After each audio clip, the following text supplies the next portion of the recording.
Ne croyez pas que je sois venu pour abolir la loi ou le prophète. Je suis venu non pour abolir, mais pour accomplir. Car je vous l'ai dit en vérité, tant que le ciel et la terre ne passeront point, il ne disparaîtra pas de la loi un seul iota ou un seul trait de lettre, jusqu'à ce que tout soit arrivé. Celui donc qui supprimera l'un de ses plus petits commandements et qui enseignera aux hommes à faire de même, sera appelé le plus petit dans le royaume des cieux, mais celui qui les observera et qui enseignera à les observer, celui-là sera appelé grand dans le royaume des cieux. Car je vous l'ai dit, si votre justice ne surpasse celle des scribes et des pharisiens, vous n'entrerez point dans le royaume des cieux. Le verset 20 de Matthieu chapitre 5, nous allons beaucoup nous attarder là-dessus. Mais avant tout, nous voulons accueillir cet auditoire ce matin, mais aussi tous ceux qui sont avec nous en ligne au nom de notre Seigneur et Sauveur Jésus-Christ. Allons dans la prière maintenant. Grand Dieu des cieux, le moment est venu afin que nous puissions recevoir de toi les conseils.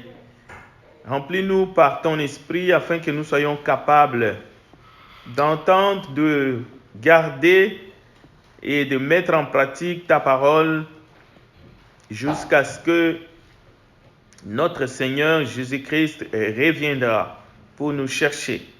Bénis cette parole, bénis chaque membre du corps du Christ, bénis tous ceux qui te cherchent d'un cœur sincère.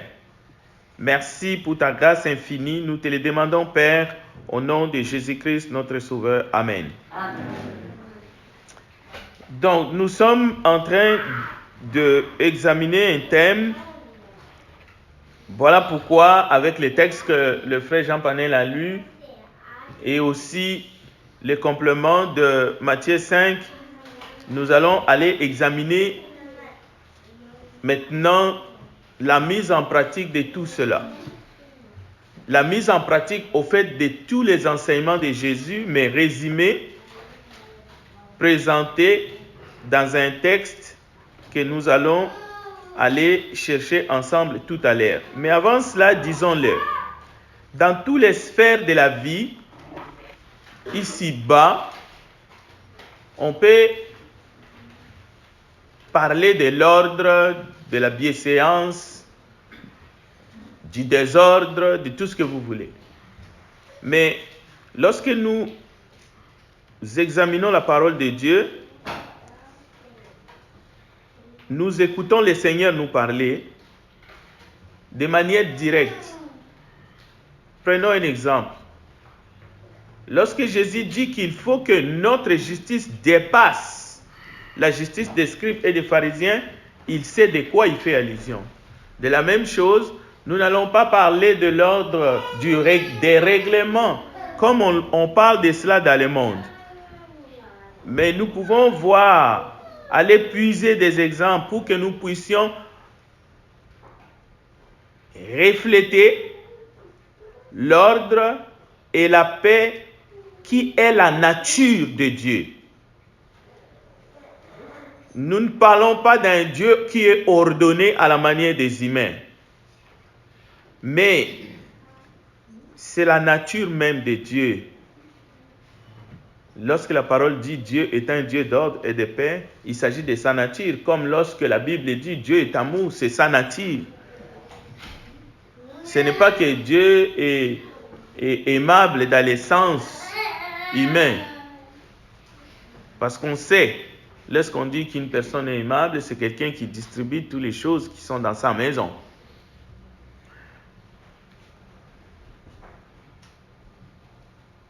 Bon, vous allez voir, par exemple, des affiches, grande nature, protocole sanitaire, protocole d'entretien, mais plus encore,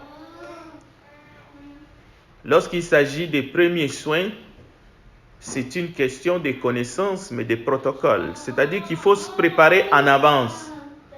Vous verrez, dans toute société, lorsqu'on est organisé, lorsqu'il y a de l'ordre, lorsqu'il y a un gouvernement qui est établi, vous allez même attendre que gouverner, c'est prévoir. Ce n'est pas arranger les choses comme il faut dans sa petite vitrine à la maison et on dit, moi je suis une personne organisée. C'est prévoir les protocoles d'entretien. Si on ne prévoit rien, il va y avoir des personnes qui vont se sacrifier, qui feront toujours. Et qui les feront, mais au détriment de tous les autres. Quelqu'un, par exemple, qui ne peut pas être là, il va prévoir. Cette salle-là doit être propre, parce que j'y vais pour adorer Dieu. Alors, il faut que je donne de mon argent pour qu'on puisse l'utiliser, au moins pour que la salle soit propre. L'autre dira, il faut que je sois là. En plus que je donne, mais il faut que je sois là, il faut prévoir. C'est pour cela qu'on doit être sur des bancs qui sont propres aujourd'hui. Quelqu'un a fait le travail à votre place. Donc, nous voulons comprendre que Dieu n'est pas un Dieu d'ordre parce que si vous allez au ciel, vous allez trouver que tout est propre. Non, loin de là. Il a créé les choses, il a établi, il a fait les choses comme bon lui semblait. Mais Dieu lie l'ordre avec la paix. Dieu ne lie pas l'ordre avec les désordres. Non, avec la paix. Alors, dans Jean chapitre 13, nous allons voir qu'est-ce qu'il faut pour que nous puissions ressembler à ces seigneurs-là, pour que nous puissions être des hommes de paix et que nous puissions vivre en ordre. Il y a des choses qu'il faut et on ne peut pas les trouver ailleurs que dans la parole de Dieu.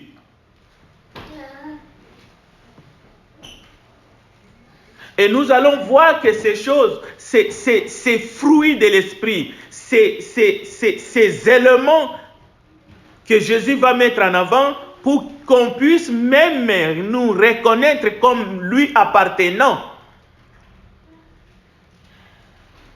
Ce sont des fruits de l'esprit. Il y a l'humilité, il y a l'amour, la charité. Mais il y a aussi les services. Les services.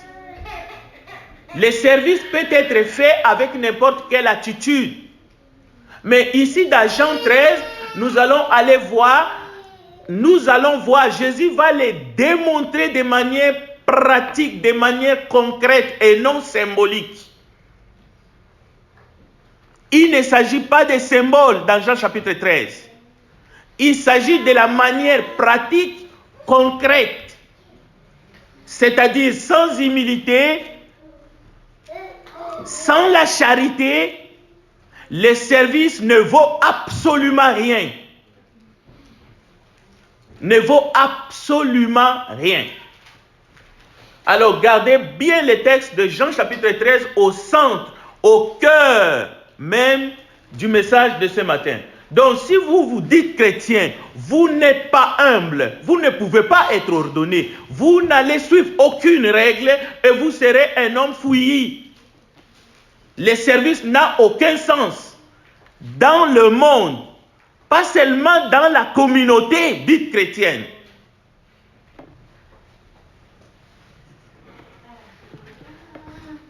Nous n'allons pas lire tout de suite Jean, parce que nous aurons le temps. La plus grande richesse d'une nation, d'un pays, d'une société, ce sont ses citoyens. Ce sont ces hommes et ces femmes. La plus grande richesse d'une famille, ce sont les humains qui composent cette famille.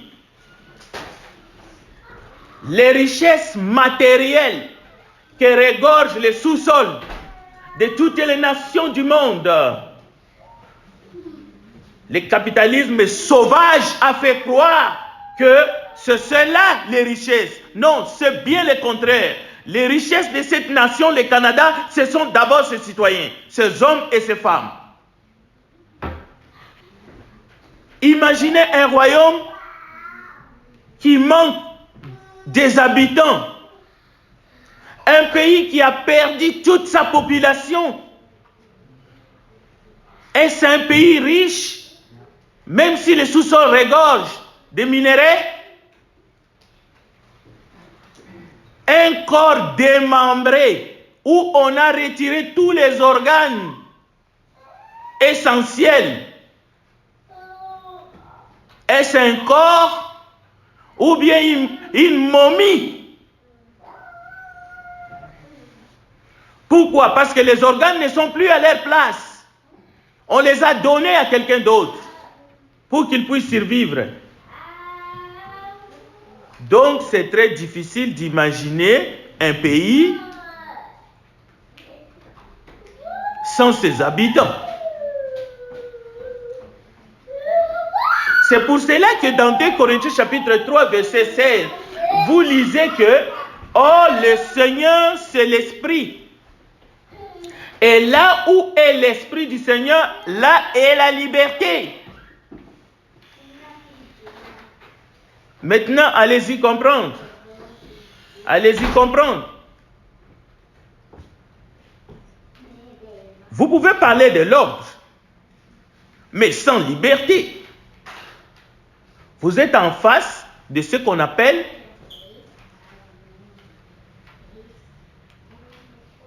ce n'est même pas la dictature. L'ordre sans liberté, c'est de l'autoritarisme.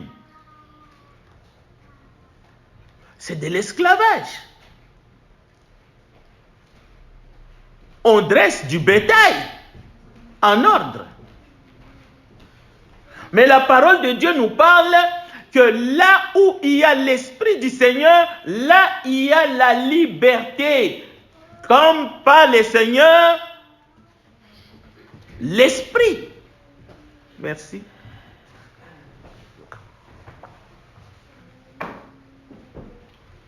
Donc, Dieu est un Dieu d'ordre et de paix, ne signifie pas que Dieu est pour la restriction des libertés. Ça ne signifie pas ça. Dieu est un Dieu d'ordre et de paix, ne signifie pas que le Dieu du ciel, notre Père céleste, nous impose la loi du silence, l'omerta et les secrets. Et là encore, il y a la différence entre le silence et les secrets.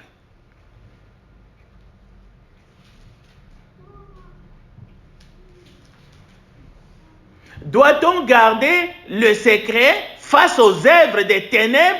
Doit-on garder le silence face aux œuvres des ténèbres dans ce monde? Éphésiens chapitre 5, versets 8 à 21. Nous avons tous écouté le message. Et nous devons réagir en conséquence.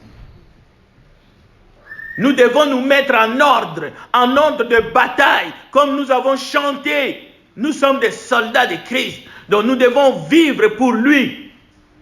Mais nous devons nous aimer les uns les autres. Nous devons être des personnes humbles de cœur. Nos cœurs s'inclinent devant notre Dieu parce qu'il mérite notre adoration. Le Christ est mort et il est ressuscité pour nous racheter. Et nous devons lui soumettre notre vie. Mais la Bible dit que le peuple de Dieu est un peuple soumis. Nous sommes soumis les uns les autres. Verset 21 d'Éphésiens chapitre 5. Maintenant, quel est ce chrétien qui peut se taper la poitrine pour dire, lui, il ne se soumet à personne? Non, ça n'existe pas. Ça n'existe pas. Donc, Dieu aime l'harmonie. Dieu aime l'harmonie. Pas seulement dans les ciels, mais Dieu veut voir parmi ses enfants qui règne l'harmonie. La loi de l'interdépendance, dans l'amour, mais cela demande de l'organisation, mais selon Dieu. Cela veut dire dans la liberté, parce que là où il y a l'Esprit du Seigneur, le Christ agit, le Christ habite en vous. Il y a cette liberté, mais ce n'est pas une liberté qui va semer le chaos et le désordre dans l'assemblée. on doit s'attendre. Ce n'est pas de la zizanie. Le désordre, c'est le chaos. Toute nation qui manque un gouvernement, c'est l'anarchie qui commence. Peu à peu, l'anarchie va s'installer. Nous pouvons lire dans les livres des rois, chacun faisait ce qui lui semblait bon lorsqu'Israël n'avait pas de roi. Mais Dieu a établi l'ordre. Il a établi premièrement les apôtres, secondement les prophètes, et ainsi de suite dans son église pour le perfectionnement des saints en vue de l'œuvre de l'édification. Ça, c'est l'esprit de la parole. Ça ne vient pas des humains. Donc, l'église, ce n'est pas un camp de concentration où on essaie de repasser les gens. Non. Ici, on ne fait pas le lavage de cerveau. Mais chacun est mis devant ses responsabilités. Et c'est spirituellement qu'on en juge. Écoutez, qui doit décider ce qui est essentiel et ce qui n'est pas essentiel pour l'être humain? Écoutez, si vous n'êtes pas capable vous-même et qu'on doit décider pour vous, ça c'est essentiel, ça ce n'est pas essentiel. Cela veut dire que ce n'est pas que vous êtes un prisonnier, vous êtes un esclave.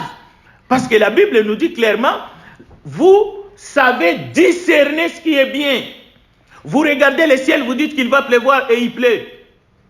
Et Jésus demande aux chrétiens d'être plus intelligents que les enfants de ce siècle. Mais écoutez, vous pouvez vous dire chrétien et laisser votre vie que quelqu'un d'autre vous dise ça c'est essentiel, ça c'est pas essentiel. Vous avez besoin de faire le kiné, mais écoutez, c'est pas essentiel pour toi d'aller dans une salle de gym. Et vous dites oui, c'est vrai. Mais vous allez vous pointer. Votre membre ne fonctionnera pas comme il faut. Il ne s'agit pas de dire que venir adorer ici, c'est plus essentiel, alors que vous, votre membre postérieur, votre membre inférieur a besoin que vous puissiez aller. Le kiné ne va pas vous recevoir tout le temps, vous avez besoin d'aller dans une salle de gym.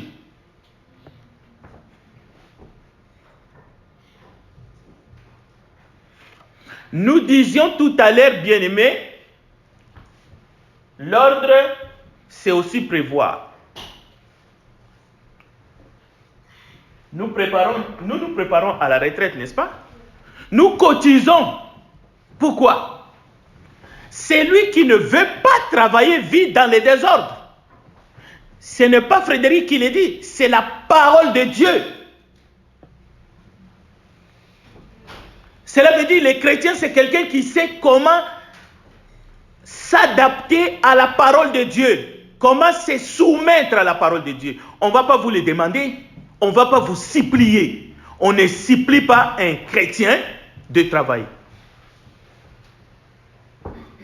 Ou vous vivez selon l'ordre que Dieu veut, ou vous vivez dans le désordre. C'est fini. Bon, quelqu'un doit être réanimé ici. On ne le souhaite pas. Là où il y a l'ordre selon Dieu, on sait déjà qui sont formés pour cela, qui sont prêts au cas où ça arrive, qui on ne va pas commencer à dire attention, il ne faut pas le faire, est-ce qu'il va le faire bien? On ne sait pas, parce qu'il y a les désordres. Même là où on joue, c'est-à-dire c'est un endroit, c'est un jeu, même si c'est un jeu commercial, dans un terrain de foot, oui, aujourd'hui c'est devenu, au fait, je manque les mots. Vous entendez seulement Coupe du Monde, mais c'est une grosse affaire.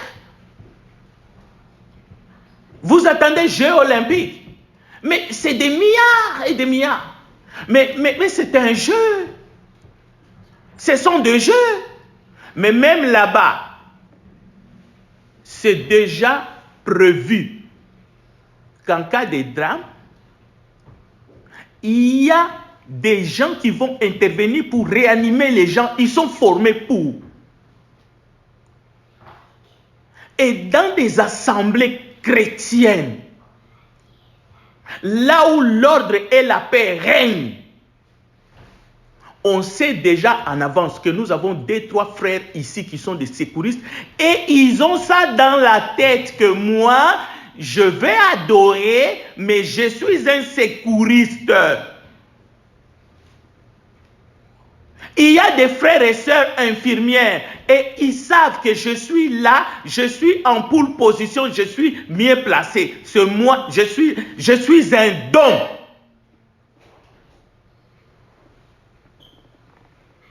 La même chose, il y a des enseignantes, oui, ils sont enseignants de formation, mais ils savent que je dois jouer un rôle ici pour les écoles de dimanche, pour l'école de dimanche. Mais tout ça doit être bien planifié, organisé. Il doit y avoir un service de protocole où les gens sont là pour l'accueil de ceux qui viennent pour la première fois. Écoutez, l'ordre que Dieu est, ce n'est pas un mot, ce n'est pas des slogans.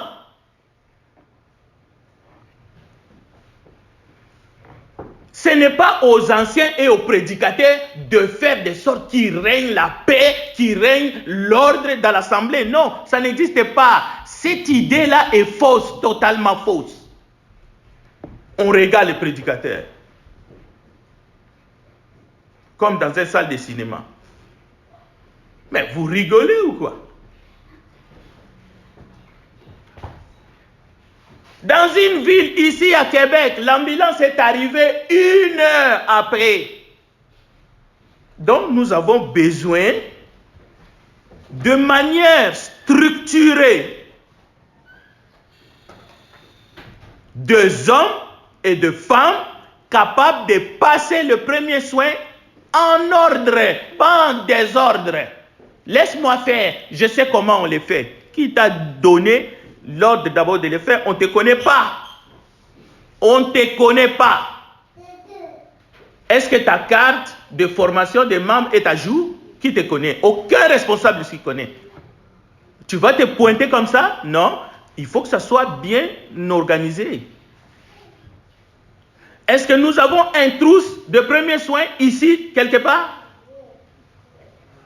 Dans le bâtiment, regardez, il y a un ordre établi dans le bâtiment. Les extincteurs, il faut qu'ils soient... Nous avons des antilles pour se nettoyer les mains. Vous voyez, ça c'est bien, c'est un protocole à l'entrée. Les trousses de premiers soins, ça fait partie de l'ordre.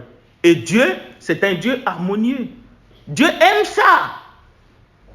Lorsqu'il voit ça, il dit, mes enfants sont censés, ils sont mieux que les gens du monde. Et ce que je dis ici est valable même dans les familles. Avez-vous un trousse, un protocole, un trousse pour les premiers soins chez vous? Parce que c'est utile, quelqu'un peut se blesser, même un passant. Une fois, nous, on est allé au secours de quelqu'un qui était, imaginez, un médecin. Mais ce n'était pas lui, c'était sa femme qui est tombée. Mais je pense que lui, il était encore plus loin, il venait en vélo, mais il nous a trouvés, je crois, au chevet de sa femme. C'est après qu'il va nous dire qu'il était médecin. Je ne sais pas si c'était l'homme ou la femme, je pense que c'était sa femme. Mais devant notre maison, parce que la piste à vélo passe juste à côté de chez nous, pour aller dans les bois. Cela veut dire que votre trousse de premiers soins peut aider quelqu'un qui n'est pas membre de votre famille. Il faut choisir la voie de l'amitié en Christ, dans la vérité. Voilà. Il y en a qui ont choisi la voie de Christ, mais dans le mensonge.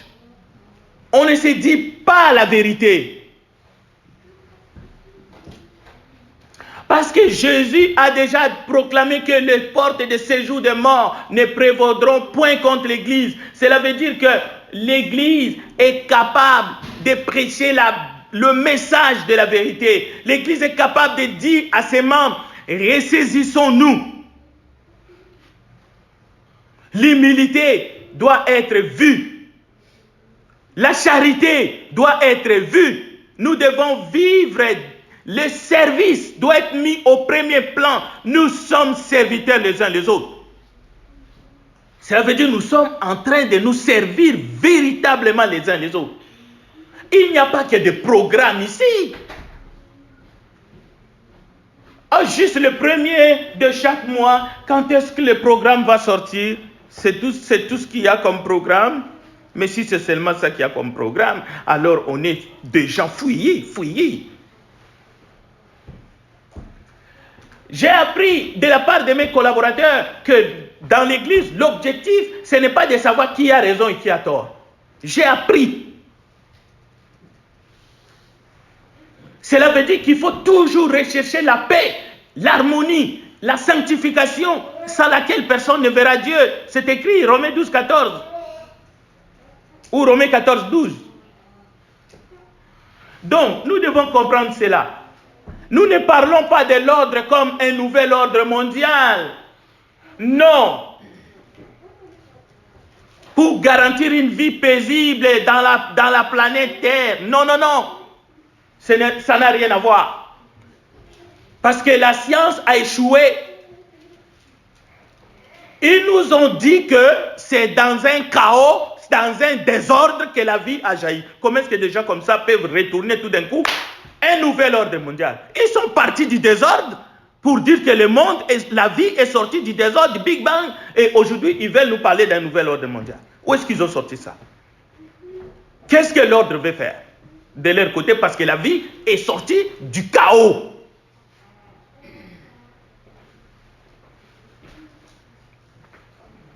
Non, c'est Dieu qui est un Dieu d'ordre et de paix. Dieu a sorti l'harmonie. Alors qu'au commencement, son esprit mouvait au-dessus d'eau. Il a fait que nous pouvons regarder, nous pouvons aujourd'hui, et il y a même des scientifiques qui ont commencé à dire, oui, Dieu existe, on peut regarder les étoiles briller dans le firmament, on peut voir les fleurs, on peut sentir l'odeur des fleurs, tout cela, hein, on peut regarder les oiseaux dans leur diversité, c'est beau. Bien. Jean, chapitre 13. Les hommes, j'ai fait une étude sur les cloches, l'origine. Nous y reviendrons le moment venu. L'être humain a parfois besoin d'être réveillé. Il y a des messages. Même à travers les sifflets, les trompettes, on envoie des messages distinctifs à une grande population pour qu'ils se mettent en marche. On a sonné du corps pour que le peuple puisse sortir de l'Égypte et aller en marche pour aller adorer leur Dieu dans les déserts. Aujourd'hui, nous attendons encore les sons des cloches par-ci par-là et on se demande, mais pourquoi ces bruits-là? Laissez-nous tranquilles. On veut faire de la grâce matinée.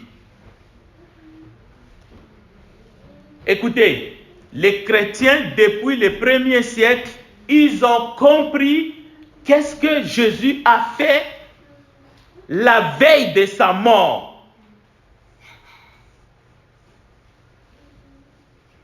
Ils ont compris. Si vous dites que vous n'avez pas compris que le Dieu de nos pères, que l'Esprit de Dieu nous aide ce matin à saisir ce message.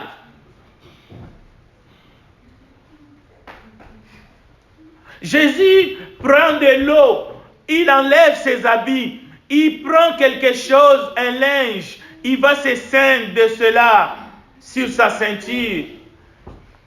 Et il va commencer à laver les pieds de ses disciples.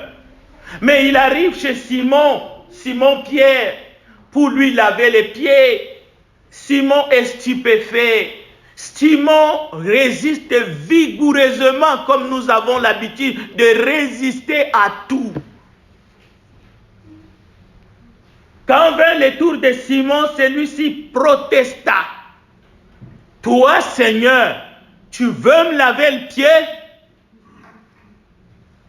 Pierre n'accepte pas que Jésus s'abaisse à ce point en le servant comme le ferait un serviteur de maison. Pierre se considéra comme inférieur. Selon Pierre, il lui revenait de laver les pieds de Jésus. Mais est-ce qu'il a fait? Est-ce qu'il a fait? Nous avons des très belles idées angéliques qui vont s'évanouir au fond de nous, que nous allons aller avec dans la tombe.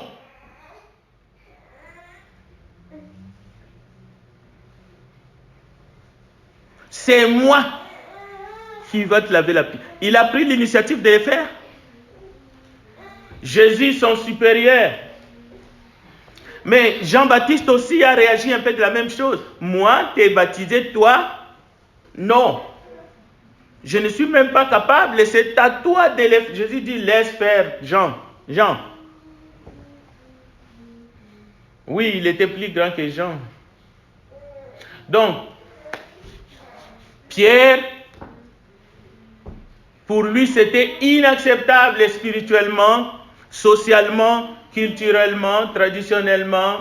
Pierre qui avait fait la belle confession, il savait que ce n'était pas à lui, ce n'était pas à Jésus de lui laver les pieds, c'était à lui de laver Jésus. Il savait que Jésus était le Christ, le Fils du Dieu vivant. L'autorité de Christ et sa royauté, sa messianité, sa mission, tout cela deviendrait un non-sens si Jésus lui lavait les pieds. Pierre voulait que Christ, le Christ d'honneur et ses prérogatives, selon la loi juive, restent intactes. Un maître, un rabbin en Israël. Mais il y a des gens de ce temps moderne qui se comportent comme ça avec les idées de Pierre. Ils se prennent pour des rabbins. J'ai encore attendu hier, il y a des travaux que les Français n'aiment pas faire, la même chose que les Québécois de souche n'aiment pas faire. Ce sont des travaux qui sont réservés à une certaine classe. Il y a des gens qui sont comme ça. Alors qu'il est dit, il n'y a pas de sots métiers. Il n'y a que des sots déjà.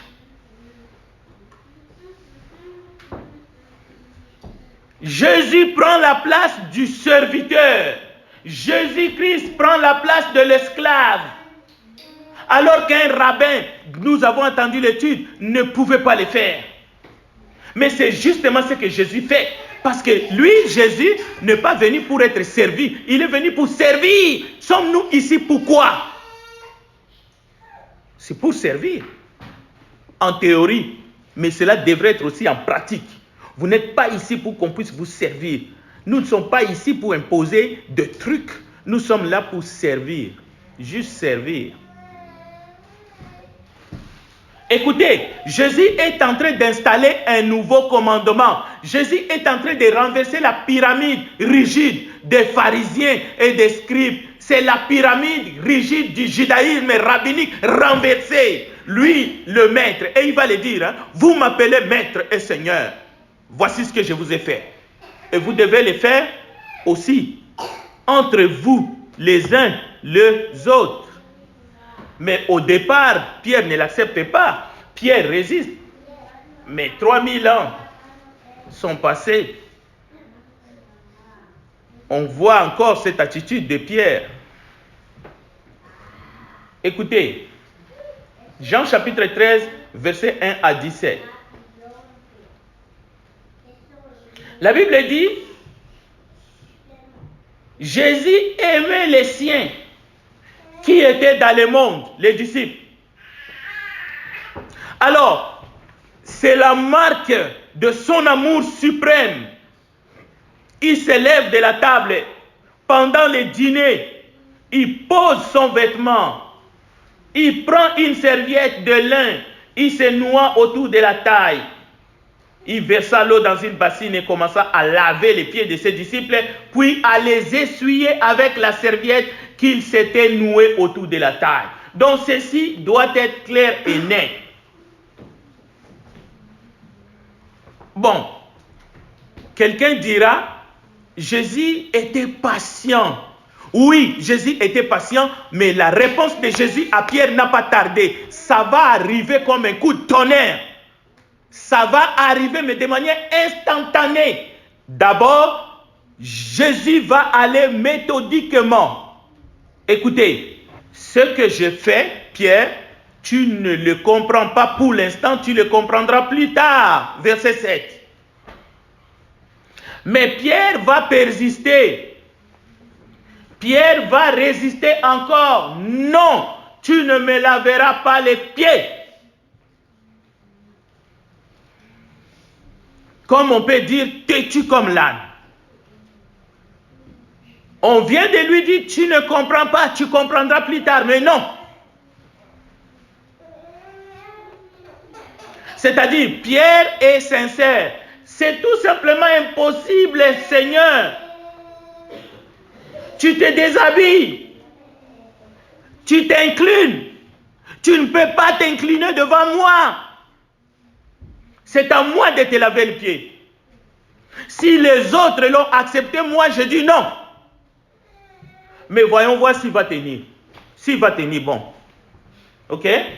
Il y a des gens qui veulent se distinguer, même dans l'adoration, qui veulent montrer leur spécificité, qui veulent montrer qu'ils sont différents. Mais faisons attention, soyons vigilants pour ne pas recevoir la grâce de Dieu en vain. Je suis moi je suis comme ça, moi je ne ferai pas ceci, je ne ferai pas cela. Fais gaffe. Il y a des choses où il n'y a pas d'exception. Oh, l'exception fait la règle. Non, tu mens. Je vais prouver maintenant que l'exception ne fait pas la règle. Écoutez, le verset 8, Jésus lui répondit, si je ne te lave pas, il n'y a plus rien de commun entre toi et moi. C'est pour montrer que l'humilité, ce n'est pas la faiblesse. L'humilité de Christ, ce n'est pas la faiblesse. Maintenant, Pierre est devant un fait accompli. Va-t-il continuer dans le sens qu'il a choisi? Ou est-ce qu'il va revenir? Oui, Pierre était formidable. Et même Paul était formidable. Que Dieu nous aide, qu'il nous donne tous le cœur de ces hommes. Mais plus encore, nous voulons imiter le Seigneur.